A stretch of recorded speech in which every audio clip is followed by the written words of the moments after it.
باللہ من الشیطان الرجیم بسم اللہ الرحمن الرحیم لقد کان لکم فی رسول اللہ اسوۃ حسنہ لمن کان یرجو اللہ والیوم الآخر وذکر اللہ کثیرا صدق اللہ العظیم۔ سورہ الاحزاب 21واں پارہ آیت نمبر 21 تلاوت کی ہے۔ اللہ تعالیٰ صحیح اور حق کہہ سکنے کے بعد جانبین کو اس پر عمل پیرا ہونے کی توفیق عطا فرمائے۔ چند دنوں کے بعد ربیع الاول کا مہینہ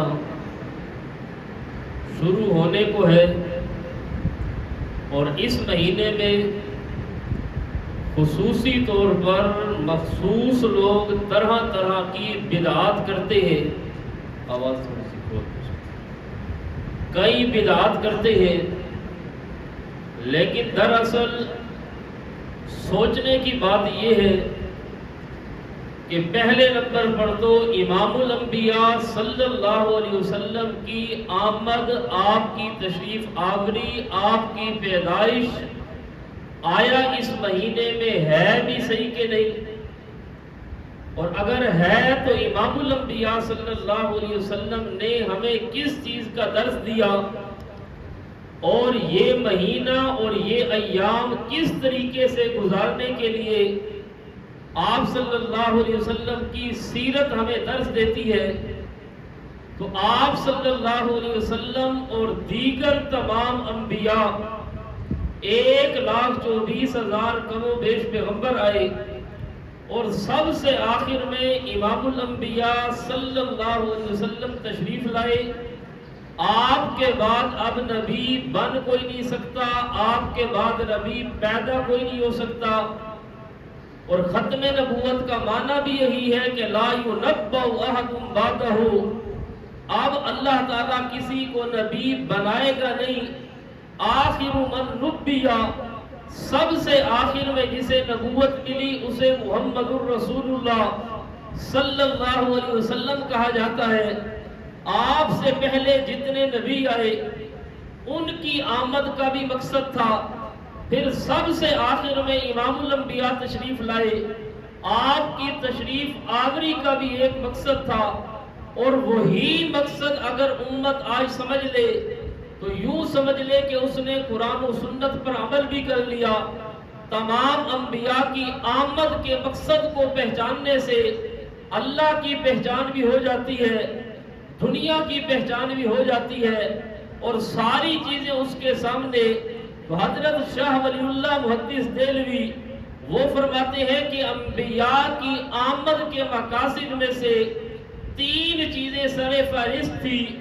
ایک اصلاح نفس تھی، دوسری طرز عبادت تھی، اور تیسری ان کی عادت تھی۔ اور یہی 3 چیزیں اگر ہر آدمی سوچ لے کہ نفس کی اصلاح بھی ہو جائے، اس کے بعد اس کی عادت بھی ٹھیک ہو جائے، اور اس کی عبادت بھی ٹھیک ہو جائے، اور یہی 3 زندگی کا خلاصہ ہے، اپنی اصلاح ہو جائے، اصلاح نفوس، اور دوسرے نمبر پر اللہ رب العزت کی عبادت، اور عبادت بھی اس طرح جس طرح قرآن و سنت میں حکم موجود ہے۔ پھر تیسرے نمبر پر ہے عادت، اور عادت کی تبدیلی کے لیے، عبادت کی پہچان کے لیے، اصلاح نفوس کے لیے اللہ رب العزت نے انبیاء بھیجے۔ اور نبی کا معنی بھی یہی ہے۔ نبی کا لفظ، نبی کے لفظ کے 2 معنی ہیں۔ بعض علماء کے نزدیک یہ مشتق ہے نابا ان سے، اور جمہور کے نزدیک مذہب یہی ہے کہ نبی اس کا مادہ نابا ان ہے، یعنی محموز اللام۔ اور کچھ علماء کہتے ہیں کہ نہیں، یہ نبی کا لفظ محموز اللام نہیں ہے، بلکہ نابا ون سے ہے۔ نابا ون سے اگر ہو تو پھر اس کا معنی یہ ہوگا کہ یہ ناقص بنے گا، اور نبوہ نابا ون کا معنی الگ ہے، نابا ان کا معنی الگ ہے۔ بہرحال اگر نبی کا لفظ نابا ون سے ہو پھر اس کا معنی ہے بلند مقام والا، کیونکہ نبوہ عربی زبان میں اونچے ٹیلے کو کہا جاتا ہے، جس کو ہم اپنی زبان میں ٹبا کہتے ہیں، ٹیلا کہتے ہیں۔ تو اونچا جو ٹیلا ہو جو سطح ارض سے بہت بلند ہو، اس کو عربی میں نبوہ کہتے ہیں۔ تو نبی کا معنی یہ ہوگا کہ ساری انسانیت میں سب سے بلند مقام والا، بلند شان والا۔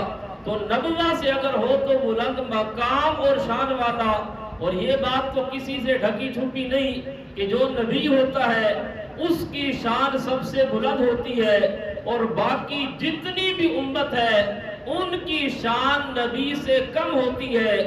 اس لیے جو آدمی کسی امتی کو نبی سے اگر اوپر لے جائے، وہ کہے کہ اس کی شان انبیاء سے زیادہ ہے، اس کے کافر ہونے میں کوئی شک نہیں۔ اس لیے حضرت علی کی شان اپنی جگہ پر، حضرت علی کا مقام اپنی جگہ پر، لیکن حضرت علی امتی ہے، اور باقی جو نبی ہے، نبی نبوہ سے یعنی نبی کا مقام بلند ہوتا ہے، باقی امتیوں کا مقام اس سے نیچے ہوتا ہے۔ تو اس لیے 12 امام ہو ان کی شان بھی نبی سے کم ہے، 14 معصوم ہو ان کا مقام بھی نبی سے کم ہے، بیتن پاک ہو ان کا مقام بھی نبی سے کم ہے، حضرت علی المرتضیٰ ہو رضی اللہ عنہ ان کا مقام بھی نبی سے کم ہے، کیونکہ نبی کا معنی ہے بلند مقام والا۔ اگر کسی امتی کا مقام نبی سے بڑھ جائے تو پھر نبی کا معنی ہی فوت ہو گیا۔ تو نبی کا معنی بلند مقام والا، بلند شان والا۔ اور پھر سب سے آخری امام الانبیاء صلی اللہ علیہ وسلم، ان کی شان اور مقام پوری کائنات میں سب سے بلند ہے، تمام انبیاء سے بھی زیادہ۔ تمام جتنے بھی نبی ہیں 1,24,000، ان کی اپنی اپنی جگہ پر شان بھی ہے، مقام بھی ہے۔ تِلْكَ الرُّسُلُ فَضَّلْنَا بَعْضَهُمْ عَلَى بَعْضٍ، قرآن کہتے ہیں ہم نے بعض رسولوں کو بعض پر فضیلت دی، لیکن افضلیت جو ہے وہ صرف اور صرف محمد رسول اللہ کا نام ہے۔ فضیلت سب کی ہے لیکن افضلیت امام الانبیاء کی ہے، اور اتنی افضلیت اور اتنا بلند مقام فرمایا وَرَفَعْنَا لَكَ ذِكْرَكَ، میرا پیغمبر ہم نے آپ کا ذکر بلند کر دیا۔ وَلَلْآخِرَةُ خَيْرٌ لَكَ مِنَ الْأُولَى، میرا پیغمبر آپ کی ہر آنے والا منٹ پچھلے منٹ سے بہتر ہوگا، ہر آنے والا سیکنڈ پچھلے سیکنڈ سے بہتر ہوگا، ہر آنے والا گھنٹہ پچھلے گھنٹے سے بہتر ہوگا، ہر آنے والا دن پچھلے دن سے بہتر ہوگا، ہر آنے والا ہفتہ پچھلے ہفتے سے بہتر ہوگا، ہر آنے والا مہینہ پچھلے مہینے سے بہتر ہوگا، ہر آنے والا سال اور صدی پچھلے سال اور صدی سے بہتر ہوگا، اور آنے والی زندگی پچھلی زندگی سے بہتر ہوگی۔ پہلے حیات النبی تھی، اب حیات برزخیہ ہے۔ وَلَلْآخِرَةُ خَيْرٌ لَكَ مِنَ الْأُولَى، پہلے دنیا کی زندگی تھی، اب جنت کی زندگی ہے۔ تو امام الانبیاء صلی اللہ علیہ وسلم کے رتبے ابھی بھی بلند ہو رہے ہیں، ابھی بھی آپ کی شان اوپر جا رہی ہے۔ تو اس لیے نبوہ سے اگر ہو تو پھر مانا ہے کائنات میں سب سے اونچی شخصیت، سب سے بلند مقام والی شخصیت، سب سے بہترین شان والی شخصیت۔ اور اگر نبی نابا ان سے ہو تو پھر نبا کا معنی ہوتا ہے خبر دینے والا۔ نبی کہتے ہیں المخبر، نبی اسے کہتے ہیں جو خبر دینے والا۔ اور کس چیز کی خبر دینے والا؟ اللہ کی وحی کی خبر دینے والا۔ تو نبی کا معنی ہے خبر دینے والا۔ ابن منظور نے لسان العرب میں لکھا کہ نبی اسے کہتے ہیں کہ جو اللہ کی وحی کی خبر دینے والا۔ اور مفردات امام راغب وہ کہتے ہیں نبی اسے کہتے ہیں جو شان والی خبر دیتا ہو، عام خبر نہیں۔ خبر تو جیو نیوز والے بھی دیتے ہیں، سما نیوز والے بھی دیتے ہیں، خبر تو نوائے وقت اور جنگ اخبار میں بھی ہوتی ہے، لیکن سب سے بڑی خبر کہ جس خبر کو ماننا ضروری ہے، جس خبر کا انکار کرنے سے آدمی کافر ہو جاتا ہے، وہ خبر جس کو ایکسپٹ کرنے سے جنت ملتی ہے، وہ خبر جس کا انکار کرنے سے جہنم ملتی ہے، اس خبر دینے والی شخصیت کو نبی کہتے ہیں۔ اور وہ کون سی خبر ہے؟ وہ خبر ہے لا الہ الا اللہ، اللہ کی توحید والی خبر، قرآن والی خبر اور وحی والی خبر. تو اس لیے نبی کا معنی ہے خبر دینے والا. اما یتساءلون عن النبأ العظیم، تو نبا کا معنی ہوتا ہے عظیم الشان خبر، نبی کا معنی ہوتا ہے قیمتی خبر دینے والا. تو اس لیے نبی کا معنی غیب کی خبر دینے والا نہیں. بعض صوفی بھی نہیں بلکہ کیا ہے متصوفی، یا جو مشرکین سے اہل بدعت سے متاثر ہے، وہ کہتے ہیں نبی کا معنی یا ایھا النبی غیب کی خبر دینے والا. دور جانگلی کہتے ہیں غیب کی خبر دینے والے. خدا کے بندے نبی کا معنی خبر دینے والا. اور نبی کہتے ہیں انسان بعثہ اللہ تعالی الی الخلق لتبلیغ الاحکام، بشر بعثہ اللہ تعالی الی الخلق لتبلیغ الاحکام. پہلی چیز یہ ہے کہ نبی بشر کو کہتے ہیں، نبی انسان کو کہتے ہیں، نبی آدمی اور بندے کو کہتے ہیں. نبی جو ہوتا ہے وہ نور من نور اللہ نہیں ہوتا. اور یہ نبی کی تعریف الفوائد الضیائیہ سے لے کر ساری کتابوں میں بریلوی دیوبندی سب کے ہاں مسلم ہے کہ نبی کی تعریف یہ ہے کہ نبی اس انسان کو کہتے ہیں، اس بشر کو کہتے ہیں. اور جو بشر نہیں مانتا گویا وہ نبوت کا منکر ہے، کیونکہ نبی ماننے سے پہلے بشر ماننا ضروری ہے. اور نبی کی تعریف بھی یہی ہے کہ بشرون بعثہ اللہ تعالی الی الخلق، نبی اس بشر کو کہتے ہیں جس کو اللہ مبعوث کرے. اور کس لیے مبعوث کرے؟ تاکہ اللہ کی اخبار وہ بندہ تک پہنچائے. اور وہ خبریں جب تک اللہ نہ بتائے نبی کو بھی پتہ نہیں ہوتا. اور اس لیے امام الانبیاء سے اعلان کروایا قل لا اقول لکم عندی خزائن اللہ ولا اعلم الغیب. میرا پیغمبر امت کو اعلان کر کے بتا دو، سورہ الانعام ہے، فرمایا لا اقول لکم عندی خزائن اللہ، میں یہ دعویٰ نہیں کرتا کہ میرے پاس اللہ کے خزانے ہیں، ولا اعلم الغیب، اور میں محمد یہ بات بھی نہیں کہتا کہ میں غیب کو جانتا ہوں. قرآن کہتا ہے نبی غیب کو نہیں جانتا. حدیث کہتی ہے آپ نے فرمایا کہ لا اعلم ما یفعل بی ولا بکم. مشرکین مکہ نے جب کہا، بخاری ہے، کہ اگر آپ سچے اللہ کے نبی ہیں تو ہمیں غیب کی خبریں دے، غیب کے بارے میں بتلائے. تو امام الانبیاء نے فرمایا کہ لا اعلم ما یفعل بی ولا بکم، تم نے مجھے عالم الغیب سمجھ لیا، میں محمد تو اتنا بھی نہیں جانتا کہ میرے ساتھ کیا ہونے والا ہے، فیوچر میں تمہارے ساتھ کیا ہونے والا ہے.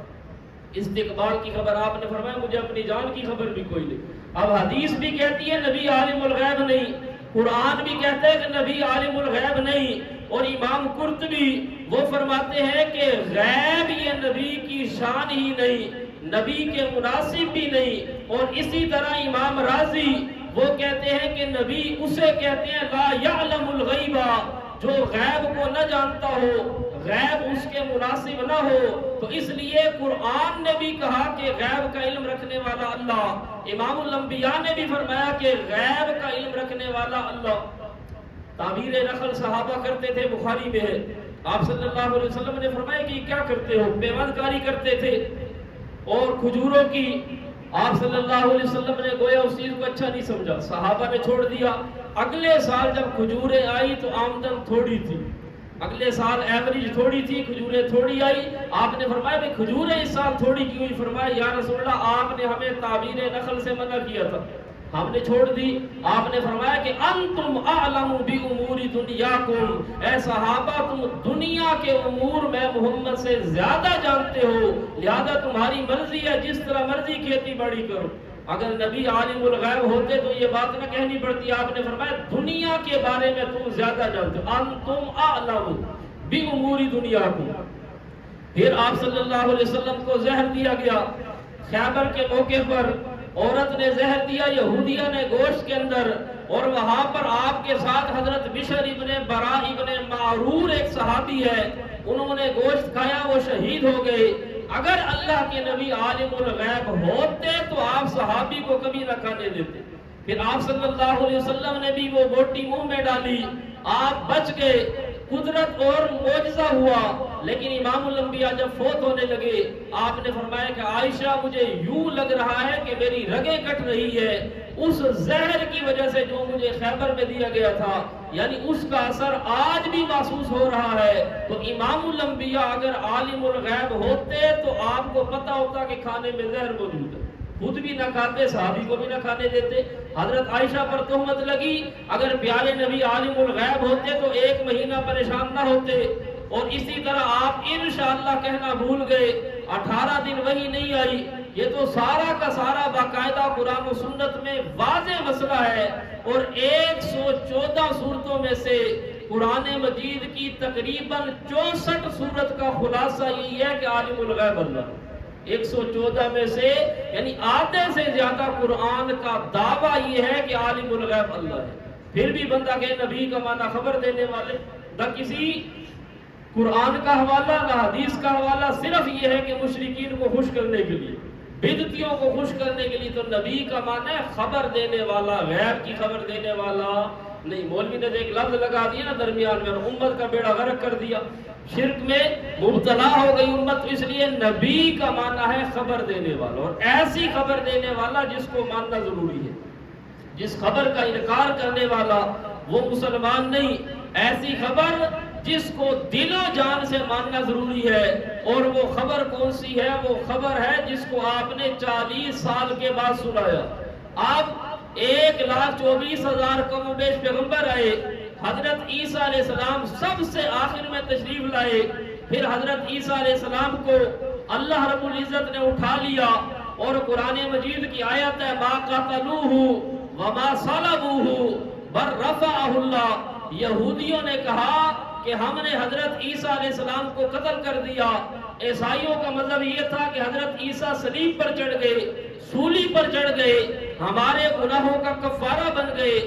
آج بھی عیسائی یہی سمجھتے ہیں کہ حضرت عیسیٰ آئے اور وہ خود سولی پر چڑھ گئے، ہمارے گناہوں کا کفارہ بن گئے، آج ہم جو بھی کرتے رہے ہم پکے جنتی ہیں۔ اس لیے تو کل پرسوں کے بیان میں ٹرمپ کا بیان آیا، ٹرمپ نے کہا کہ میں نے اتنے ملکوں کی صلح کرائی، اب تو جنت میرے لیے لازم ہو گئی۔ ٹرمپ بھی جنت میں جانے کا دعوے دار، کہتے کہ میں نے صلح کرائی اتنے ملکوں کی۔ حاجی ٹرمپ صاحب لعنت اللہ علیہ وہ کہتے ہیں میں جنت میں جاؤں گا۔ کیوں؟ ان کا مطلب یہ ہے کہ جتنا مرضی ظلم کرو، جو کچھ مرضی کرو، جنت بنی عیسائیوں کے لیے ہے۔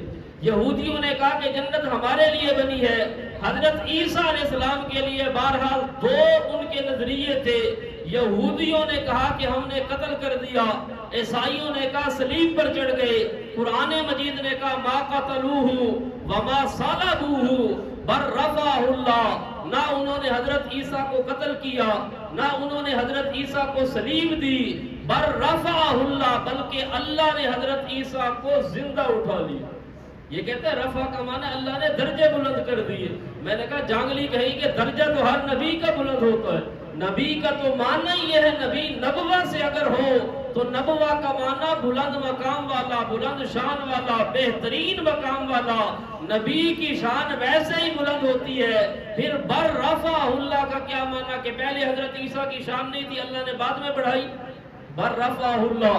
اس لیے معنی یہ ما قتلوہ، علماء جانتے ہیں یہ ہو ضمیر ہے، ما قتلوہ، نہیں قتل کیا یہودیوں نے ہو اس عیسیٰ کو، وما صلبوہ، اور نہیں سولی چڑھائی عیسائیوں نے ہو اس عیسیٰ کو، بل رفعہ، بل اضرابیہ فرمایا بلکہ اٹھایا اللہ نے ہو اس عیسیٰ کو۔ اب دو جگہ پر عیسیٰ مراد ہے، تیسری جگہ پر درجہ مراد ہے، تو یہ بے وقوفیہ کتنی۔ ما قتلوہ، نہیں قتل کیا انہوں نے عیسیٰ کو، وما صلبوہ، نہیں سولی چڑھائی حضرت عیسیٰ کو، بل رفعہ، بلکہ اٹھایا اس عیسیٰ کو۔ کس نے؟ اللہ، اللہ نے۔ اب اللہ نے زندہ اٹھا لیا، حضرت عیسیٰ علیہ السلام کو اٹھایا۔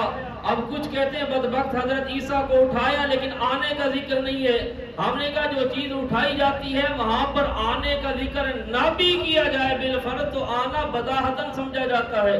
اب نماز میں رفع یدین کا حکم ہے، تکبیر تحریمہ والا، کہ آپ ہاتھوں کو اٹھاؤ لیکن پھر نیچے چھوڑ دو۔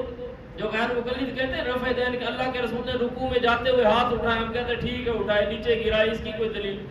بھائی جب اٹھائے جاتے ہیں تو گرانا یہ کیا ہے؟ بداہتاً سمجھا جاتا ہے۔ ایک آدمی کہ جی یہ میرا باپ ہے تو ظاہری بات اس کی کوئی ماں بھی ہوگی، جب بغیر ماں کے وہ دنیا میں ڈاؤن لوڈ ہو گیا۔ تو دونوں چیزیں جب اللہ نے حضرت عیسیٰ کو اٹھایا تو بہرحال قرآن مجید میں پھر اس کے ثبوت بھی ہے، اور اس پر امام الانبیاء صلی اللہ علیہ وسلم کی احادیث متواترہ بھی ہے، اور اس پر پوری امت کا اجماع ہے کہ حضرت عیسیٰ علیہ السلام قرب قیامت آئیں گے۔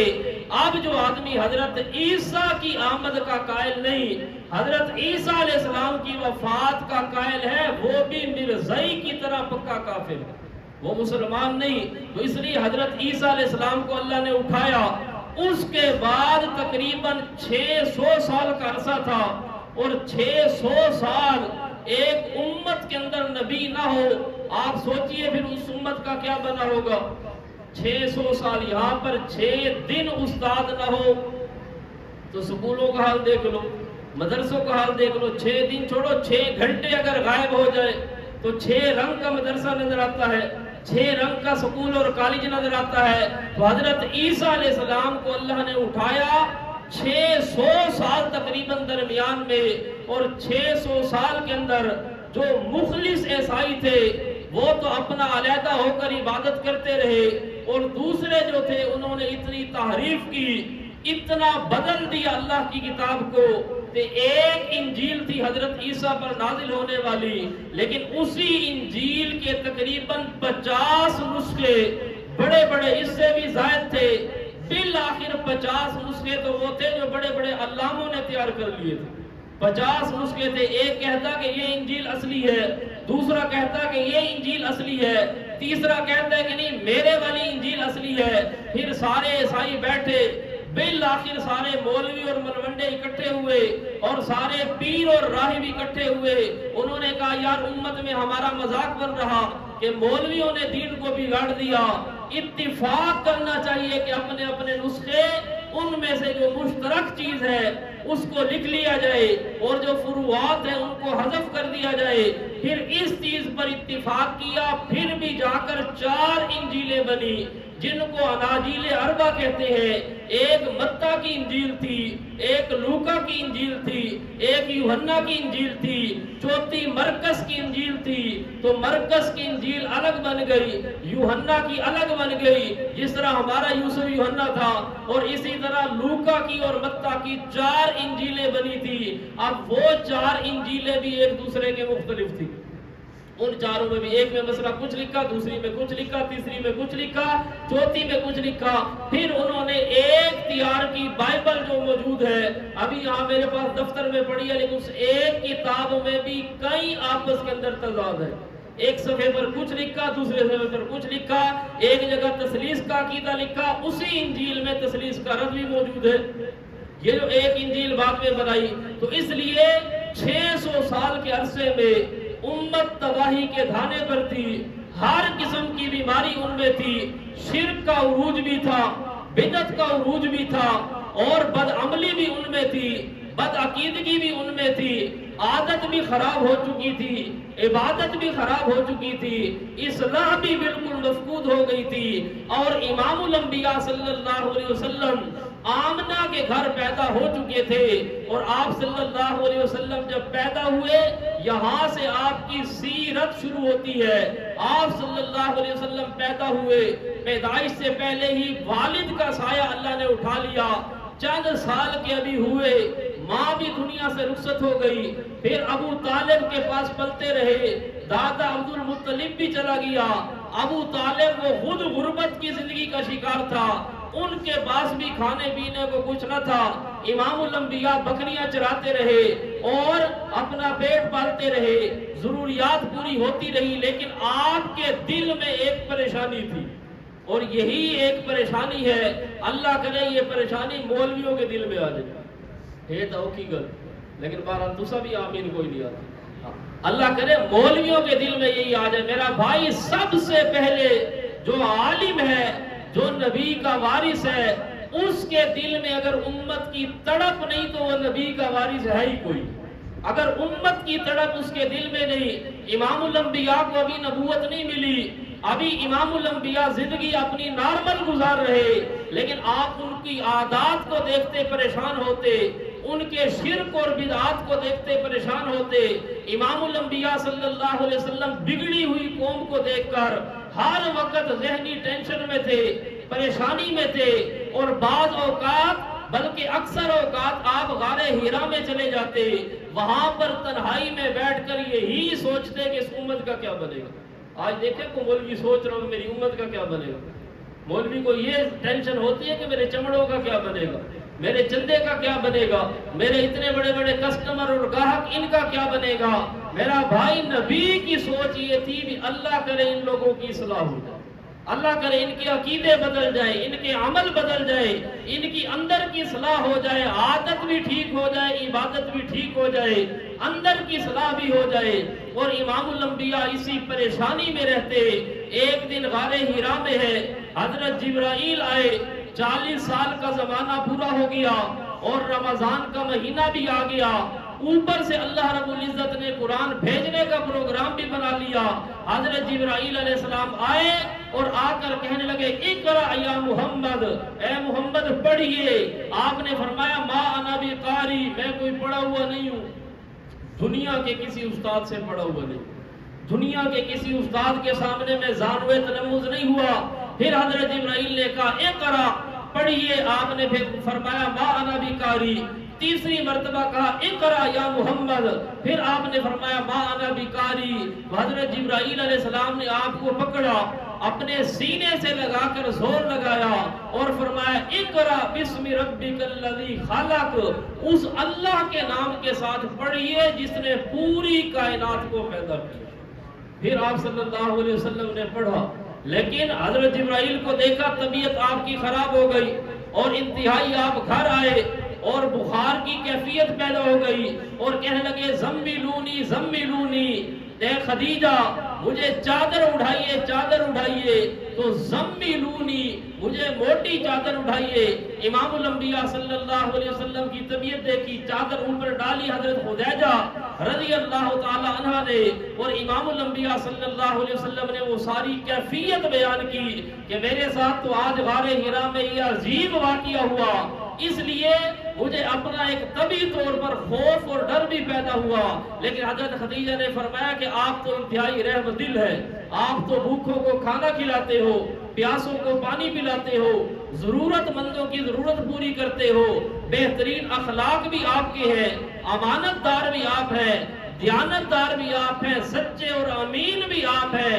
اللہ آپ کو کبھی بھی ضائع نہیں کرے گا، یہ آپ کو تسلی دی کہ پریشان نہ ہو۔ پھر آپ کو حضرت ورقہ بن نوفل کے پاس لے گئے۔ ورقہ بن نوفل تورات کا بہت بڑا عالم تھا اور یہ پہلا آدمی ہے جو امام الانبیاء پر ایمان لایا۔ آج یہ مسئلہ چھڑتا ہے کہ سب سے پہلے ایمان کون لایا؟ کوئی کہتے حضرت صدیق ایمان لائے، کوئی کہتے حضرت علی ایمان لائے، کوئی کہتے حضرت خدیجہ ایمان لائی، کوئی کہتے حضرت عبداللہ ابن سلام ایمان لائے۔ ہم کہتے ہیں کہ ساری چیزیں اپنی جگہ پر ٹھیک ہے، سب سے پہلے حقیقتاً ایمان لانے والا ورقہ بن نوفل تھا۔ لیکن فرق یہ ہے کہ جب ورقہ بن نوفل کے پاس لے گئی امام الانبیاء صلی اللہ علیہ وسلم کے، حضرت ورقہ بن نوفل نے کہا کہ ہماری کتابوں میں جو نشانیاں لکھی ہیں وہ ساری نشانیاں اے محمد تجھ میں پوری ہوتی ہیں، اور واقعی تو اللہ کا سچا نبی ہے۔ جس نے تورات کو پڑھا تھا، انجیل کو پڑھا تھا، اس نے امام الانبیاء کو دیکھ کر فوراً گواہی دی کہ آپ سچے اللہ کے نبی ہیں، اور مزید کہا لو کنت شابا قویا، اے محمد کاش میں جوان ہوتا، طاقتور ہوتا، اب میں بوڑھا ہو گیا ہوں، تیری ہیلپ نہیں کر سکوں گا، تیری امداد نہیں کر سکوں گا۔ جس وقت تیری امت اخرجوکا، تجھے تیرے گھر سے نکالے گی، ہجرت پر مجبور کرے گی، تیرے ساتھ ظلم و ستم کرے گی، کاش میرے اندر طاقت اور جوانی ہوتی، میں تیرے سامنے کھڑا ہو کر تجھے بچاتا۔ اب امام الانبیاء نے فرمایا کہ میری قوم میرے ساتھ لڑے گی؟ یہ عجیب بات تھی، کیونکہ 40 سال آپ نے گزارے، آپ کا کسی کے ساتھ کوئی لڑائی، کوئی جھگڑا 40 سال میں کوئی مولوی ثابت کر سکتا ہے کہ آپ کی کسی کے ساتھ لڑائی ہوئی؟ ورنہ آپ نے بکریاں بھی چرائی، اور بکریوں والوں کی کتنی لڑائیاں ہوتی ہیں، فصلوں والوں کے ساتھ آپ نے بچپن بھی گزاری، کسی بچے کے ساتھ لڑائی نہیں، لڑکپن بھی گزاری، کسی کے ساتھ کوئی لڑائی نہیں، جوانی بھی گزاری، کسی کے ساتھ کوئی جھگڑا نہیں، آپ نے تجارت بھی کی، تجارت میں بھی کسی کسٹمر کے ساتھ کوئی جھگڑا نہیں، کسی دوسرے تاجر کے ساتھ کوئی جھگڑا۔ اور یہ کمال ہے کہ نہیں کہ 40 سال ایک آدمی نے گزارے ہوں، شادی شدہ بھی ہو، بیوی کے ساتھ بھی لڑائی نہ ہوئی ہو، کسی دکاندار کے ساتھ بھی لڑائی نہ ہوئی ہو، نہ بچپن ہو لڑکپن میں کسی کے ساتھ لڑائی ہوئی۔ آپ نے فرمایا کہ میری امت مجھے نکالے گی، میرے ساتھ لڑیں گے، یہ کیا کہتے ہو؟ لوگ تو میرے اوپر اتنا اعتماد کرتے ہیں کہ اپنے سگے باپ پر بھی اتنا اعتماد نہیں کرتے، اپنی امانتیں بھائیوں کو چھوڑ کر میں محمد کے پاس رکھتے ہیں، اپنی امانتیں اپنے والدین کو چھوڑ کر میرے پاس رکھتے ہیں، اور میری تو امانت کے چرچے بھی ہیں، دیانت کے چرچے بھی ہیں، شرافت اور صداقت کے چرچے بھی ہیں، کیا یہ امت میری مخالف ہو جائے گی؟ تو ورقہ بن نوفل نے کہا ہاں، اسی طرح ہر نبی کے ساتھ ہوا، جو بھی نبی آیا اسے پتھر بھی مارے گئے، گھروں سے بھی نکالا گیا، آوازیں بھی کسی گئی، مخالفت بھی کی گئی، اے محمد تیری بھی مخالفت کی جائے گی، کاش میں اس وقت جوان ہوتا اور تیری امداد کرتا۔ اس سے معلوم ہوا کہ ہر نبی کی مخالفت ہوئی، اور توحید والا مسئلہ یہ ایسا ہے کہ اس میں مخالفت ضرور ہوتی ہے۔ بندہ صحیح توحید بیان کرے اور کہے کہ میرا کوئی مخالف نہ ہو، یا تو سارے مخالف ہوتے ہیں، اپنے بھی مخالف ہوتے ہیں، پرائے بھی مخالف ہوتے ہیں۔ اور پھر دیکھنا اب جب آپ نے اعلان نبوت کیا، سب سے پہلے مخالفت آپ کے گھر سے شروع ہوتی ہے، اور سب سے پہلے آپ کے مخالف اپنی برادری کے لوگ ہوتے ہیں، اور وجہ توحید بھی تھی اور حسد بھی تھا، کیونکہ ان کو حسد یہ تھا کہ ہماری برادری کا بندہ یہ آگے نکل گیا، ہم پیچھے رہ گئے، ہمارے شہر کا بندہ یہ آگے نکل گیا، ہم پیچھے رہ گئے، ہماری قوم کا بندہ، ہمارے خاندان کا بندہ، اس کو اتنی عزت مل گئی، ہم پیچھے رہ گئے، یہ حسد تھا ان کے اندر۔ اور پھر لا الہ الا اللہ کی تکلیف بھی تھی۔ بہرحال ورقہ بن نوفل سب سے پہلے ایمان لایا بغیر دعوت کے، اور یہ کمال ہے کہ آپ نے دعوت دی کوئی نہیں، اتنا بڑا تورات کا عالم ایمان لے آیا، اتنا بڑا انجیل کا عالم ایمان لے آیا۔ پھر عورتوں میں سب سے پہلے ایمان حضرت خدیجہ لے کر آئی، اور بڑے بالغ مردوں میں آپ نے دعوت اسلام کی پیش کی۔ دعوت کے بعد سب سے پہلے ایمان لانے والا حضرت صدیق اکبر تھا۔ آپ صلی اللہ علیہ وسلم نے جب بیان کیا کہ اللہ کی طرف سے مجھے یہ حکم ملا، نبوت دی گئی، تو حضرت صدیق نے کہا کہ اگر آپ اللہ کے نبی ہیں تو میں آپ کا پہلا امتی ہوں۔ حضرت صدیق اکبر آپ کے پہلے امتی بنے۔ بچوں میں سب سے پہلے حضرت علی ایمان لائے، تو بچوں میں علی ایمان لائے، بڑوں میں حضرت صدیق لائے، عورتوں میں حضرت خدیجہ لائی، بغیر دعوت کے ورقہ بن نوفل لائے، اور مدینہ کے اندر سب سے پہلے ایمان حضرت عبداللہ ابن سلام لائے۔ اور یہ سارے کے سارے لوگ پڑھے لکھے تھے۔ کوئی بعض ملحد لوگ کہتے ہیں کہ آپ پر ایمان لانے والے دیہاتی لوگ تھے، غریب لوگ تھے، اور غریب جو ہوتے ہیں وہ تو جلدی باتوں میں آ جاتے ہیں، پڑھے لکھے لوگ نہیں تھے، گریجویٹ نہیں تھے۔ تو ان کی اطلاع کے لیے عرض ہے کہ ورقہ بن نوفل اس دور کا یوں سمجھو گریجویٹ آدمی تھا، پی ایچ ڈی سے بھی اوپر اگر کوئی ڈگری ہے تو ورقہ بن نوفل کے پاس تھی، اور وہ ایمان لے کر آیا۔ پھر حضرت صدیق اکبر، حضرت صدیق کے باقی فضائل آپ سنتے ہیں، لیکن یہ بھی سنیے کہ حضرت صدیق انجیل کا بھی بہت بڑا عالم تھا۔ حضرت صدیق نے پوری انجیل پڑھی ہوئی تھی، حضرت صدیق انجیل کا عالم تھا۔ عبداللہ ابن سلام جو ایمان لے کر آئے، یہ بھی یہودیوں کے بہت بڑے مولوی تھے، بہت بڑے پیر اور راہب تھے، تو اس لیے عبداللہ ابن سلام وہ بھی پڑھے لکھے تھے۔ حضرت صدیق بھی کاروباری اور پڑھے لکھے تھے۔ حضرت خدیجہ بھی مالدار اور تاجر خاتون تھی، پڑھی لکھی خاتون تھی۔ ورقہ بن نوفل بھی پڑھے لکھے تھے۔ بہرحال آپ نے اعلان نبوت کیا، اور امام الانبیاء صلی اللہ علیہ وسلم اب 40 سال کے بعد یہاں سے آپ کی سیرت شروع ہوتی ہے۔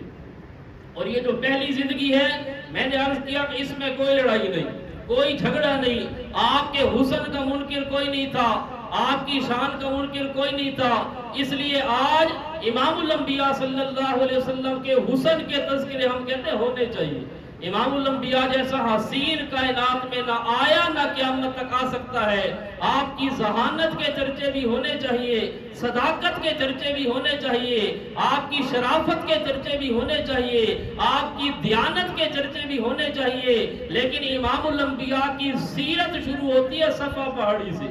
صفا پہاڑی پر کھڑے ہوئے اور 40 سال کے بعد آج پہلی مرتبہ آپ کے ہاتھ میں جھنڈا ہے، اور اس وقت دستور یہ ہے کہ کسی نے کوئی اعلان کرنا ہوتا، سپیکر تو تھے نہیں کہ مولوی کو 4 روپے دے کر اعلان کرایا جاتا، بلکہ اونچی پہاڑی پر کھڑے ہو کر بندہ پرچم لہرا دیتا، دیکھنے والے اکٹھے ہو جاتے سننے کے لیے، اور دستور یہ تھا کہ 2-4 بندے چلے جاتے اور کہتے کہ آپ اعلان سن لو، ہمیں بھی آ کر بتا دینا کس چیز کا اعلان تھا۔ ہر بندہ وہاں پر نہیں پہنچتا تھا، لیکن آج پرچم امام الانبیاء کے ہاتھ میں ہے۔ اب ہر آدمی بنفس نفیس پہنچا، خود اپنی دکانیں چھوڑ کر پہنچا، تاجر اپنی تجارت چھوڑ کر پہنچے، بچے اپنے کھیل کود چھوڑ کر پہنچے، سارا کا سارا مجمع پڑھے لکھے بھی، ان پڑھ بھی، تاجر بھی اور کسٹمر بھی سارے اکٹھے ہو گئے کہ آج پرچم امام الانبیاء کے ہاتھ میں ہے۔ اور ان کو پتا تھا کہ یہ محمد جب بولتا ہے تو کانوں کو بھی سرور ملتا ہے، جب یہ محمد بولتا ہے ساری فضا خوشبو سے معطر ہو جاتی ہے۔ جب آپ بولتے ہوں گے یقین مانیے وہ منظر کیسا ہوگا۔ ہمارے پاس تو الفاظ ہی کوئی نہیں کہ ہم اس کی منظر کشی کر سکے۔ پیارے نبی بولتے ہوں گے تو کانوں کو بھی سرور ملتا ہوگا۔ اور یہ ابو جہل جو ہے، نام آپ نے سنا، یہ ابو جہل بھی رات کو چھپ چھپ کر آپ کا قرآن سنتا تھا۔ اور ایک دن ابو جہل بھی قرآن سننے کے لیے آیا، ادھر سے عتبہ اور شیبہ بھی آئے، ایک اس کونے میں ایک اس کونے میں، رات کے اندھیرے میں آپ تلاوت فرما رہے ہیں، قرآن کی تلاوت اور پیارے نبی کی زبان ہو، کتنا لطف ہوگا، کتنا سرور ہوگا یہاں پر سارے۔ لیکن ایک دوسرے پر نظر پڑ گئی کہ اس کونے میں کوئی بندہ بیٹھے وہ بھی سن رہا ہے، اس نے اس کو دیکھ لیا، انہوں نے پھر اس کو بھی دیکھا، ایک دوسرے کو دیکھا، جیسے تلاوت ختم ہوئی پھر آپس میں اکٹھے ہوئے، فرمانے کہ ہاں چاچا ابو جہل تو کتے؟ اس آگے تسا دسو بھتریجے تسا کی میں؟ اس نے کہا جی ہم تو سچی بات یہ ہے کہ محمد کا قرآن سننے کے لیے۔ کہتے ہیں جب یہ قرآن پڑھتے ہیں نا ہمارے کان میں اتنا سرور آتا ہے کہ اس کے لیے الفاظ ہی کوئی نہیں۔ کہنے لگے کہ جب یہ قرآن سنتے ہیں ہمارے جسم کی ساری تھکاوٹیں اتر جاتی ہیں۔ بندہ ہمارے مذہب کا نہیں ہے، یہ بھی کہتے ہیں کہ بندہ ہمارے مذہب کا نہیں، ہمارا مخالف بھی ہے، یسب آلہتنا، ہمارے الہوں کو گالیاں بھی دیتا ہے، یکفر آباءنا، باپ دادے کو کافر بھی کہتا ہے، لیکن قرآن پڑھتا ہے تو ماشاءاللہ مزہ جاتا ہے۔ لیکن پھر انہوں نے مشورہ کیا بھائی اگر ہم سردار یہاں قرآن سنیں گے باقی پبلک بھی اکٹھی ہو جائے گی ہمیں دیکھ کر، کیونکہ الناس علی دین ملوکہم، لہذا آئندہ کے بعد آپ نے کسی نے بھی یہاں پر نہیں آنا، بس یہ قرآن پڑھتا رہے، ہم اپنے گھروں میں رہیں گے۔ ساروں نے مشورہ کیا، ابو جہل نے بھی، عتبہ نے بھی، سب نے ٹھیک ہے یہ نہیں آئے گے۔ اگلے دن پھر آ گئے، ایک ادھر ایک دوسرے کا بھی تو کی، اس نے کہا میں آپ کو دیکھنے کے لیے آیا ہوں۔ بھائی تو آئے کہ دوسرے نے کہا میں آپ کو دیکھنے کے لیے آیا ہوں۔ تو یہ آپس میں کہنے لگا، دوسرے کہا نہیں سچی بات یہ ہے کہ ہمیں گھر میں سکون نہیں آیا اس لیے آئے ہیں، دیکھنے کے لیے نہیں۔ بہرحال پھر انہوں نے مشورہ کیا کہ آئندہ کے بعد ہم یہاں پر، لیکن تیسرے دن پھر آ گئے، کیونکہ امام الانبیاء کی زبان اتنی میٹھی، آپ صلی اللہ علیہ وسلم لب ہلاتے ہوں گی، ہم کہتے ہیں پھول نہیں موتی نہیں، ایسی خوشبو پھیلتی ہوگی کہ وہ منظر ہی ایسا عجیب ہوگا کہ ہمارے پاس تو الفاظ ہی کوئی نہیں۔ اس لیے جنت کے اندر بھی جتنے مناظر ہوں گے، جنت میں سب سے بہترین منظر حوروں والا بھی نہیں، وہ منظر بھی اپنی جگہ پر خوبصورت ہوگا، نہروں والا منظر بھی اپنی جگہ پر خوبصورت ہوگا، باقی نعمتوں والے مناظر بھی اپنی جگہ پر خوبصورت ہوں گے، لیکن جنت میں سب سے خوبصورت منظر وہ ہوگا کہ جب امام الانبیاء سامنے سٹیج پر ہوں گے، پوری امت نیچے بیٹھی ہوگی اور امام الانبیاء اپنی پیاری زبان کے ساتھ رب کا قرآن تلاوت کریں، اور اس وقت جو جنتیوں کو مزہ آئے گا وہ مزہ کبھی نہ زندگی میں آیا نہ کبھی جنت میں آئے گا۔ تو اس لیے امام الانبیاء صلی اللہ علیہ وسلم کی یہاں سے سیرت شروع ہوتی ہے۔ یہ آج میں نے آپ کے بچپن کے حالات پیدائش سے تھوڑے سے ذکر کر دیے، یہاں سے آپ صلی اللہ علیہ وسلم کی سیرت شروع ہوتی ہے۔ انشاءاللہ اگلے جمعے کو یہیں سے شروع کریں گے۔ آپ حضرات تھوڑا وقت پر تشریف لے آئے، آپ مسٹر چپس کے ناول پڑھتے ہیں، باقی انگریزوں کے ناول پڑھتے، اپنے نبی کی سیرت سنیں۔ اور اپنے نبی کی سیرت سنیں گے، آپ کی زندگی کے حالات سنیں گے، آپ کو انشاءاللہ مزہ آ جائے گا اور پتہ چلے گا کہ ہمارے نبی کیا تھے اور ہم کیا ہیں، جن کا ہم کلمہ پڑھتے ہیں وہ کیا تھے، ہم کیا ہیں، ہمیں کس چیز کی ضرورت ہے، کون کون سی چینج اور تبدیلی ہمارے اندر آنی چاہیے۔ دعا ہے کہ اللہ امام الانبیاء صلی اللہ علیہ وسلم کی کامل سیرت پر عمل پیرا ہونے کی